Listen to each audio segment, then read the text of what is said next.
इस खबर के प्रायोजक हैं Lohianagar mount Carmel high school, Gyansthali high school और LMC कम्युनिकेशन।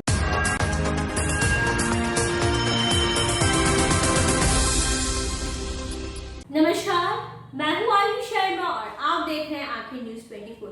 रात 8 बजे की खबरों में आप सभी का स्वागत है। देखेंगे दिन भर की ताजा तरीन खबरें, पर उससे पहले हेडलाइंस। बिहार में उत्तर प्रदेश विधानसभा चुनाव को लेकर सरगर्मियां तेज।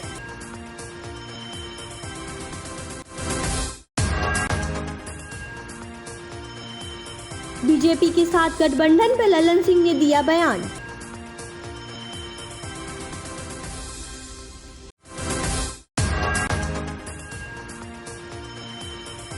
राज्य में लगातार 5वें दिन भी कोरोना संक्रमितों में कमी की गई दर्ज।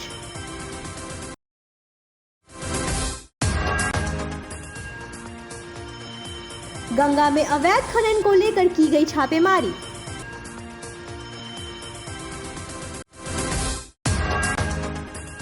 सुभाष चंद्र बोस और कर्पूरी ठाकुर की जयंती पर विभिन्न पार्टियों ने दी श्रद्धांजलि। अब खबरें विस्तार से। आगामी विधान परिषद चुनाव को लेकर सियासत गर्म हो गई है।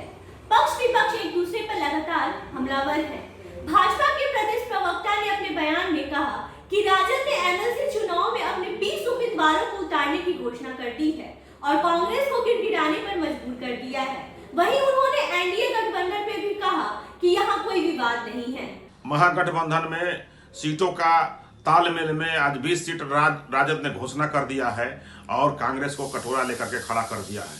लेफ्ट भी उसी कटोरा लेकर के खड़ा है, तो 4 सीट में वो लड़ेंगे और 20 सीट राजद अपना मालिकाना हक जता दिया है। और ये लोग आज कटोरा लेकर के भिखारी की तरह राजद के पास गिड़गिड़ा रहे हैं। और जहां तक एनडीए की बात है, एनडीए में शीर्षस्थ नेतृत्व बैठ करके सारा चीज तय कर देंगे और कोई विवाद इसमें नहीं है। एनडीए में कोई विवाद नहीं है और बहुत सौहार्दपूर्ण वातावरण में सारे सीटों का तालमेल हो चुका है और आगे हो जाएगा। शीर्षस्थ नेतृत्व कर देंगे और उसमें किसी को बेचैनी की जरूरत नहीं है। लेकिन महागठबंधन अपना महाजाल फेंक चुका है राजद ने और आज कांग्रेस और लेफ्ट उसके पास गिड़गिड़ा रहे हैं 4 सीट के लिए। ये स्थिति है। बीजेपी के साथ गठबंधन पर ललन सिंह ने उत्तर प्रदेश में चुनाव को लेकर क्या बयान दिया है, आइए देखते हैं। नहीं, बात नहीं बनी, ऐसा कुछ नहीं है। हम लोगों ने बीजेपी की तरफ से और श्री हम लोग के जो माननीय मंत्री हैं पार्टी के श्री RCP सिंह, वो बीजेपी से बात कर रहे थे। बीजेपी ने सहमति दी थी तो उसके आधार पर हम लोग तय किए थे। नहीं हुआ, हम लोगों ने सूची जारी कर दी। बीजेपी ने कहा है कि मतलब इसमें कोई ऐसा मुद्दा बनाने की बात नहीं। कोई नहीं, वो सही बात कहा है बीजेपी की। कौन मुद्दा बनाने की बात? आप लोग बिना मतलब का मुद्दा बना रहे हैं। इसके पहले भी हम लोग अरुणाचल में, नागालैंड में, कई राज्यों में हम लोग चुनाव लड़े हैं बीजेपी से अलग होके, जीते भी हैं। पिछले यूपी में भी हमें बीजेपी से अलग होके चुनाव लड़ रहे हैं। मनमुटाव से क्या मतलब है? जब हम लड़ी, हम मेरा गठबंधन हुआ ही नहीं, तो इसमें मनमुटाव की क्या बात है? हम इसके पहले भी रहे हैं। बिहार में एनडीए है। 50-50 की बात हो रही थी, लेकिन उस पर हम विधान परिषद के चुनाव की जो लोकल बॉडीज का है उसके बारे में हमको कोई जानकारी नहीं है। हम दिल्ली से अभी वापस आए, पता होगा तो बताएं। यूपी में और उम्मीदवारों की घोषणा करेंगे। और उम्मीदवारों की के लिए प्रदेश के अध्यक्ष अनूप पटेल जी को हमने अधिकृत कर दिया। शराब के कारण मौत हुई है सर। हो सकता है, उसकी जांच होगी, कार्रवाई होगी। अरे ये तो सरकार का काम है ना, समीक्षा हम करेंगे, आप हमसे पूछ रहे हैं। लेकिन कोई भी कानून अगर बनता है और उस कानून का उल्लंघन होता है तो कार्रवाई होती है। और अगर कोई घटना, हमको नहीं मालूम है, हम अभी आ रहे हैं, आप बता रहे हैं, अगर कोई घटना हुई होगी तो उसकी जांच होगी। इसके पहले भी गोपालगंज में घटना हुई है, फांसी तक की सजा हुई है, तो जांच होगी। अगर कोई गड़बड़ करने वाला है तो पकड़ाएगा, जेल जाएगा, सजा होगी। बिहार में लगातार 5वें दिन कोरोना संक्रमितों में कमी दर्ज की गई है। कोरोना मरीजों की तुलना में स्वस्थ होने वालों की संख्या में बढ़ोतरी देखी जा रही है, जिसके कारण स्वस्थ होने की दर 96.07% हो गई है। बिहार में कोविड का ग्राफ लगातार नीचे गिर रहा है। यह लगातार 5वें दिन कोरोना के कम मामले मिले। हालांकि राज्य में शुक्रवार की तुलना में शनिवार को कोविड के नए मरीजों की संख्या में मामूली कमी दर्ज की गई है। राज्य में शनिवार को 3003 नए मरीजों की पुष्टि हुई है, जबकि पिछले 24 घंटों के दौरान 10 संक्रमितों की मौत हो गई। राज्य में शुक्रवार को 3009 नए मरीजों की पहचान की गई। राज्य स्वास्थ्य विभाग द्वारा जारी रिपोर्ट के अनुसार पिछले 24 घंटों के दौरान राज्य भर में 3003 नए मामले मिले। इसके साथ ही बिहार में सक्रिय मरीजों की संख्या 19,578 हो गई है। राज्य में सबसे अधिक 544 नए मरीज पटना में मिले, जबकि बांका में 103, बेगूसराय में 194, मधेपुरा में 148, मुजफ्फरपुर में 129, पूर्णिया में 115, समस्तीपुर में 213 तथा सारण में 113 नए मरीजों की पुष्टि हुई। रिपोर्ट के अनुसार पिछले 24 घंटों के दौरान 1,51,121 सैंपलों की पहचान की गई। इस दौरान राज्य में 10 संक्रमितों की मौत हो गई, जबकि 6,190 संक्रमित संक्रमण मुक्त भी हुए। राज्य में मिल रहे मरीजों की संख्या की तुलना में स्वस्थ होने वाले की संख्या बढ़ने के बाद रिकवरी रेट में वृद्धि दर्ज की गई। राज्य में शनिवार को रिकवरी रेट 96.07% दर्ज किया गया, जबकि सक्रिय मरीजों की संख्या कम होकर 19,578 तक पहुंच गई है। राज्य में शुक्रवार को रिकवरी रेट 95.66% दर्ज किया गया था। वहीं दूसरी तरफ कोरोना टीकाकरण को लेकर केंद्र ने नई गाइडलाइन जारी की है, जिसके अनुसार कोरोना संक्रमित पाए जाने के 3 महीने बाद ही व्यक्ति को कोरोना का टीका लगाया जा सकेगा। यह नियम कोरोना की पहली, दूसरी और एहतियाती खुराक पर लागू होगी। ब्यूरो रिपोर्ट, आंखें न्यूज़ 24। लेते हैं एक छोटा सा break. I am Shalini Singh, principal of Luhianagar Mount Carmel School. Here in our school, we give best education and good environment to our students where they can learn well. We provide here well-equipped lab, well-equipped, well-stocked library. We have here well-trained teacher also. We have a sports playground for cricket, volleyball, football, and also provision for indoor activities. So we have here security system, information and communication technology. So we have all facilities here in our school where students feel comfortable and secure.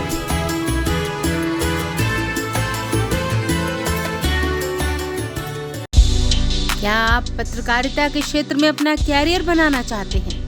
तो आज ही royal Ashoka institute of mass communication and journalism में अपनी जगह सुनिश्चित करें।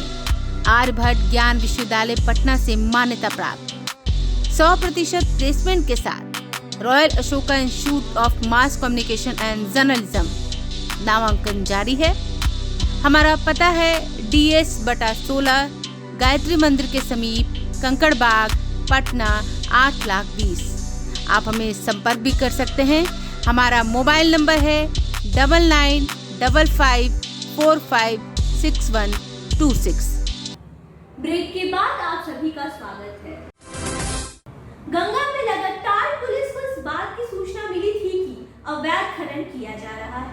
उसके बाद एक विशेष टीम की गठन किया गया और गंगा में नाव के द्वारा छापेमारी की गई और काफी भारी मात्रा में कई टन बालू भी बरामद किया गया है। थाना पुलिस और माइनिंग अधिकारियों के नेतृत्व में यह छापेमारी की गई है। फिलहाल सभी को जेल भेजे जाने की कार्रवाई की जा रही है। मामला माइनिंग इंस्पेक्टर और पुलिस की टीम के साथ छापेमारी की गई थी। इसमें एक नाव बरामद किया गया। उस पर 13 लोग इसे अवैध इलीगल माइनिंग करने के लिए लोग थे और इलीगल माइनिंग करके कुछ सैंड्स भी उसको डाला हुआ था नाव पे। और 2 ट्रैक्टर भी पकड़ाया गया था। सुबह में हमारी गश्ती टीम है, उनसे 2 ट्रैक्टर भी पकड़ा गया, जिसमें 2 लोगों की गिरफ्तारी हुई है। बिना चालान का 2 ट्रैक्टर पकड़ा गया। कुल 13 लोगों की गिरफ्तारी हुई है। किसके घाटों से हुई? ये गंगा नदी में यहाँ पे सामने हमारा ये जनार्दन घाट वगैरह। आज सुभाष चंद्र बोस के जयंती पर बीजेपी अध्यक्ष संजय जायसवाल ने क्या कुछ कहा, आइए सुनते हैं।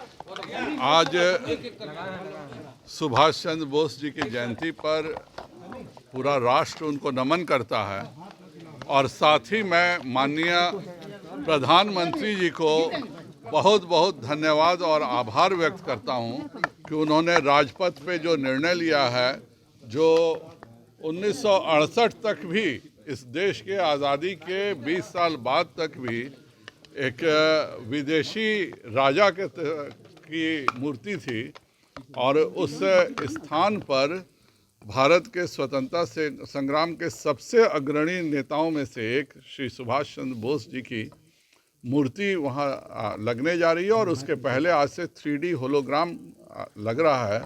उसके लिए माननीय प्रधानमंत्री श्री नरेंद्र भाई मोदी जी को पूरा राष्ट्र आभार व्यक्त करता है कि सुभाष चंद्र बोस जी की जो इस देश की आज़ादी में जो महत्व है, उस महत्व को उन्होंने स्थापित किया। आज सुभाष चंद्र बोस और कर्पूरी ठाकुर की जयंती पर बीजेपी कार्यालय में उप मुख्यमंत्री तारकिशोर प्रसाद, प्रदेश अध्यक्ष संजय जायसवाल और पार्टी के विभिन्न कार्यकर्ताओं ने श्रद्धांजलि दी और वहीं जागरूक जनता पार्टी ने भी श्रद्धांजलि दी और वहीं दूसरी तरफ भी आरजेडी कार्यालय में श्रद्धांजलि दिया गया और उधर चिराग पासवान ने कर्पूरी ठाकुर की तस्वीर पर माला अर्पण किया और उन्हें याद किया और उनकी नीतियों पर चलने के लिए लोगों को कहा। आज सुभाष चंद्र बोस जी की जयंती पर आखिर न्यूज़ 24 की तरफ से हम उन्हें श्रद्धांजलि देते हैं और उसके साथ ही आपको उनके जीवन का परिचय कराते हैं। सुभाष चंद्र बोस भारत देश के महान स्वतंत्रता संग्रामी थे। उन्होंने देश को अंग्रेजों से आज़ाद कराने के लिए बहुत कठिन प्रयास किए थे। उन्हें अपने देश से बहुत प्यार था और उन्होंने अपनी पूरी ज़िंदगी देश के नाम कर दी थी। भारत को आज़ाद कराने में नेताजी सुभाष चंद्र बोस की काफ़ी भूमिका अहम थी। उन्होंने आज़ाद हिंद फौज का गठन कर अंग्रेज़ों के छक्के छुड़ा दिए थे। नेताजी का पूरा नाम नेताजी सुभाष चंद्र बोस है। उनका जन्म 23 जनवरी 1857 में हुआ था। इनका जन्म स्थान कटक उड़ीसा है। इनका जन्म एक बंगाली परिवार में हुआ था। इनकी माता का नाम प्रभावती और इनके पिता का नाम जानकीनाथ बोस था। सुभाष चंद्र बोस के 7 भाई और 6 बहनें थीं। यह अपने माता पिता के 9वीं संतान थे। नेताजी अपने भाई शरदचंद्र के काफ़ी करीब थे। उनके पिता जानकीनाथ कटक के मशहूर वकील थे। उन्हें राय बहादुर नाम की उपाधि दी गई थी। नेताजी को बचपन से ही पढ़ाई में काफ़ी ज़्यादा रुचि थी। वह काफ़ी ज़्यादा मेहनती और अपने गुरुओं के प्रिय भी थे। नेताजी को कभी खेलकूद में रुचि नहीं रही। नेताजी की स्कूल की पढ़ाई कटक में पूरी हुई। उसके बाद वह आगे की पढ़ाई के लिए कोलकाता चले गए। प्रेसिडेंसी कॉलेज में उन्होंने फिलॉसफी में बीए किए और उसी कॉलेज में भारतीयों को अंग्रेजी प्रोफेसर के द्वारा सताए जाने पर नेताजी बहुत ज़्यादा विरोध करते थे। उस समय जातिवाद का मुद्दा काफ़ी ज़्यादा उठाया जाया करता था और यही वह पहला मौका था जब नेताजी के मन में अंग्रेज़ों के खिलाफ जंग शुरू हो गई। नेताजी सिविल सर्विस करना चाहते थे, परंतु अंग्रेज़ों की वजह से भारतीयों को सिविल सर्विसेज में जाना काफ़ी ज़्यादा मुश्किल था। इसीलिए उनके पिता उन्हें सिविल सर्विस की तैयारी करने के लिए इंग्लैंड भेज दिए। नेताजी एक नौजवान सोच रखने वाले थे, जिसकी वजह से वह यूथ लीडर के रूप में काफ़ी ज़्यादा चर्चित थे। उन्होंने कहा था, स्वतंत्रता संग्राम के मेरे साथियों, स्वतंत्रता बलिदान चाहती है। आपने आज़ादी के लिए बहुत त्याग किए हैं, किंतु अपनी जान की आहुति अभी बाकी है। मैं आप सबसे एक चीज़ मांगता हूँ और वह है खून। दुश्मन ने हमारा जो खून बहाया है उसका बदला सिर्फ खून से ही चुकाया जा सकता है। इसीलिए तुम मुझे खून दो, मैं तुम्हें आज़ादी दूंगा। इनकी पत्नी का नाम एमिली और इनकी बेटी का नाम अनीता बोस था। इनकी मृत्यु 18 अगस्त 1945 में जापान में हुई थी। कभी नकाब और चेहरा बदलकर अंग्रेजों को धूल चटाने वाले नेताजी की मौत बहुत ही रहस्यमय तरीके से हुई थी। द्वितीय विश्व युद्ध में जापान की हार के बाद नेताजी को नया रास्ता ढूंढना जरूरी था। उन्होंने रूस से सहायता मांगने का निश्चय किया। 18 अगस्त 1945 को नेताजी हवाई जहाज से मंचूरिया की तरफ जा रहे थे। इस सफ़र के दौरान वे लापता हो गए। इस दिन के बाद वे कभी किसी को दिखाई नहीं दिए।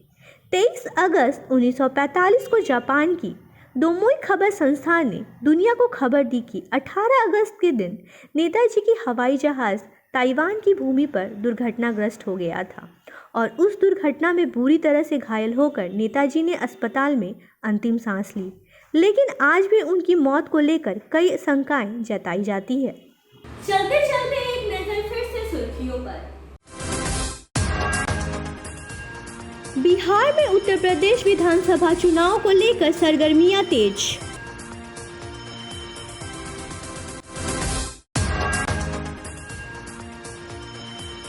बीजेपी के साथ गठबंधन पर ललन सिंह ने दिया बयान।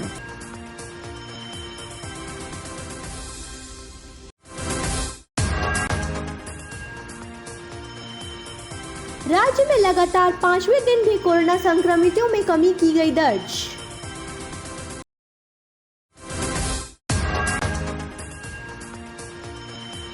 गंगा में अवैध खनन को लेकर की गई छापेमारी।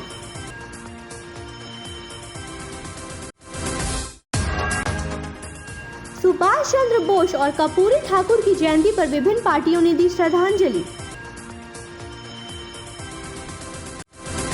फिलहाल के लिए इतना ही, मुझे दीजिए आज्ञा और आप देखते रहिए आंखें न्यूज़ 24, नजर हर खबर।